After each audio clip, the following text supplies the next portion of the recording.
Yeah. And then you were not at a park. No, so recently that I've noticed, and I notice a lot of things, and then I dwell on them. Not dwell, but I just see how they progress. Well, one thing that's kind of irked me recently is at the intersection where 42 lets off onto Blackwood Clementon Road and Church Street, like right there. It is so dark that I've literally almost hit 3 different people in the last few months. And it's been like this for over a year. Because the first time that I was running for school board, which wasn't this past time, it was like two times ago, it was just as dark. It's been like this for a while. So I decided, you know what? I'm going to go out there and I'm going to document. I'm going to see there's street lights all over that area there. I can see them. But at nighttime, there's nothing lit up, right? So I, took my camera out like you guys have seen me do before. I documented it. I went out there and I found there's 14 traffic lights within like the size of like maybe a football field. And none of them worked. So I went on and I said, okay, it says on our township's website, if you take the tag number that's on the pole and put it in here, we'll get it fixed. If it's not fixed within 2 weeks, then contact the mayor's office. So I go to do that. Now, remind you, there's 14 lights that need to be reported. Once you report a light, the cookies and the thing remember that you've already done that, and you're not allowed to report another thing. So the Blue Wire Media, whoever it is that we pay $9,000 a month for, don't have it built in that, hey, it's possible that this one person might actually report more than one traffic light or one light being out. You can't be a good citizen. You can't be a good citizen. You can't actually report them. You can report once, and then that's it. So the only other option after you do that is to send an email to the mayor's office through that. So I did that. I listed out a whole bunch of traffic lights that are on there, told the whole story. Say I was almost killed trying to get these numbers for you guys, trying to run through the dark to go, get the numbers of the poles. But anyway, so I did a little video here. So here, just watch and see how dark this area is here. Do we have? I was blown away when I just watched this. All right, so this is the exit intersection right here at Blenheim Arrow Road and Blackwood Clementon Road, Church Street.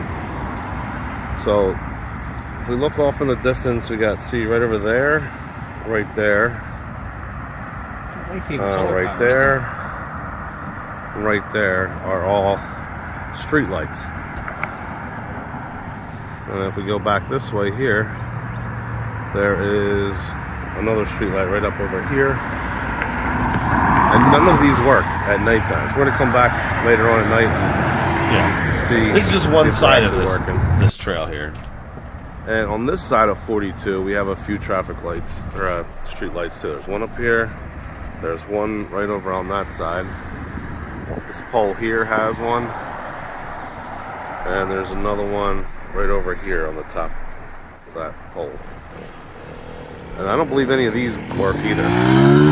But the thing is, on these metal poles, there's supposed to be a number on the pole to report that they all have like a tag or a number. These don't have pole numbers. Only the ones that you can see there is a number plate that's on there. So only the wooden poles. Huh. And in addition to the street lights, if we look up here, there's another light there, and then up here there's another light that's supposed to be up on top of that pole, but it's broken off. Another one there. On this side of the street we have a walkway, sidewalk. Yeah, so people use this to get back and forth between the neighborhood and like underneath of the commerce going. The dark bridge over here at nighttime.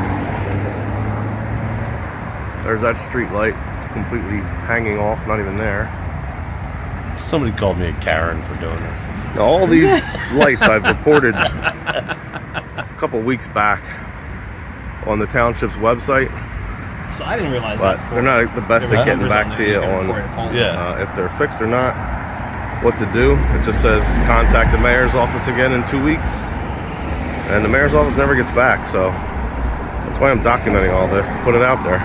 Maybe they'll respond this way.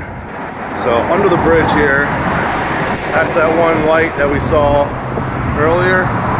And there's another side. Yeah, just you can see there's a spot for another light that was up there that's been removed and just hanging off the wall. And just to note how long it's been since somebody took care of this under here, that's a weed right there. That's not a tree. Nobody planted a tree there. That's a weed. It's true. That's a weed. But yeah, underneath of this is pitch black at nighttime. Power wash that. I've almost hit 3 people in the last few months at nighttime. But these lights aren't fixed. I mean, this is a safety hazard. A really bad safety hazard. All right, so now it's nighttime. So back out here again. I never realized this was this dark. Pitch black. So well, after I reported, this light here got fixed. This one obviously is not on. One over there is not on. That one wasn't even on. Is not on. And only car headlights are the only lights that are around this area here. Yeah, I mean it's so dark you can't see anything. If you're a pedestrian walking, I remember this area when I was putting election signs out. Right, that's what I mean. Look at it, how dark it is. The other side's a little bit brighter. I think it was even dangerous back in 2021. So the light we saw underneath the tunnel here is not working. Yeah, none of the lights under there work. Over here not working.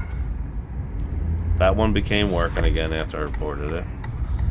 But this whole area is completely pitch black. Pitch black over here. I mean, it's been a couple weeks since I reported those other lights being out, so a couple have been repaired, but it's still like unacceptably dark over here.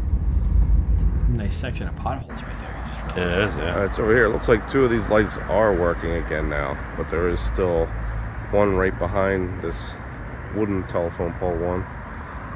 This one here is still out. On the other side of the street over there, still out. You can't report these. Yeah, it's insane. Wow, that is a lot. You know the off ramp there, because I remember putting election signs out there because they would get taken overnight basically. So I'd be out there and I was thinking like, this is the dumbest thing I could possibly ever do. Oh yeah, because you can't see at all in there. Yeah, and then there's cars flying off there, and that was But I didn't.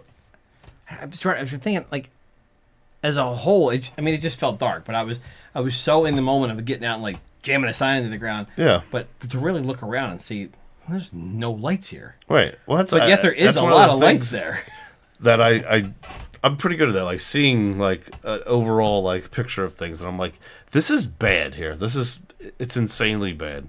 And one of the things your town's supposed to be doing, like we're saying, protecting your property taxes. How about protecting people that are pedestrians on the sidewalk? We paid thousands and thousands of dollars to engineers that do street lighting, and something was recommended to be put there, which is why it's there, and it's not working. Is that acceptable? I like that. So say somebody hit somebody right there, and they couldn't see that person there. Could they sue the town because now they've been put on alert? Like, hey, your lights are out over here. Or is it the PSE&G's responsibility to put the light up there? The towns are to maintain lights? There's 14 lights, and there's now 4 working out of 14. So if you do the math on that, that's the same,